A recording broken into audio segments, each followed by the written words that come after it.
تو سب سے پہلے میرا ان لوگوں کو پیغام ہے، پچھلے دنوں بھی ایک بات ہو رہی تھی،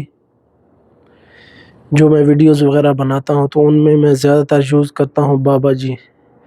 تو بابا جی کے نام سے ایک جگہ لوگ 2-3 مجھے ملے، انہوں نے میرے سے پوچھا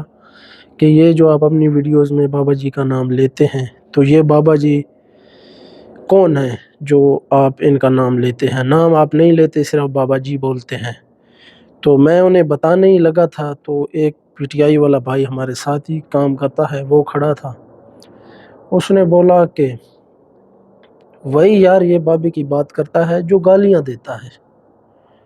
تو میں تو بھائی اس پر اسی ٹائم میں نے تو برداشت نہ ہوا میرے سے، اور میں نے تو اسی ٹائم اس کا دلیل کے ساتھ جواب دیا، یعنی جو لوگ بھی آپ کو کہتے ہیں کہ بابا جی تو گالیوں والے تھے، گالیاں دیتے تھے ممبر رسول پر بیٹھ کر، تو ان کے لیے میرا ایک ہی پیغام ہے کہ بابا جی گالیاں دیتے تھے، ٹھیک ہے دیتے تھے، لیکن کن لوگوں کو دیتے تھے یہ بھی آپ کو سوچنا چاہیے۔ بابا جی گالیاں اگر دیتے تھے تو گستاخان رسول کو دیتے تھے، اور میں نے بھی اسے یہی جواب دیا کہ گستاخان رسول کو گالیاں دی جاتی ہیں کہ اس کے سامنے پھول پیش کیے جاتے ہیں، ہم ان کے سامنے پھول تو نہیں پیش کر سکتے نا، ہم نے انہیں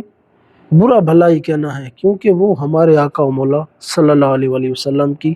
عزت و ناموس پر جو ہے وہ وار کرتے ہیں، غداری کرتے ہیں، تو ان کو ہم نے ایسے ہی جواب دینا ہے۔ تو میں نے جب اسے ایسے جواب دیا تو وہ بالکل خاموش ہو گیا، اس کے پاس کوئی جواب نہیں تھا۔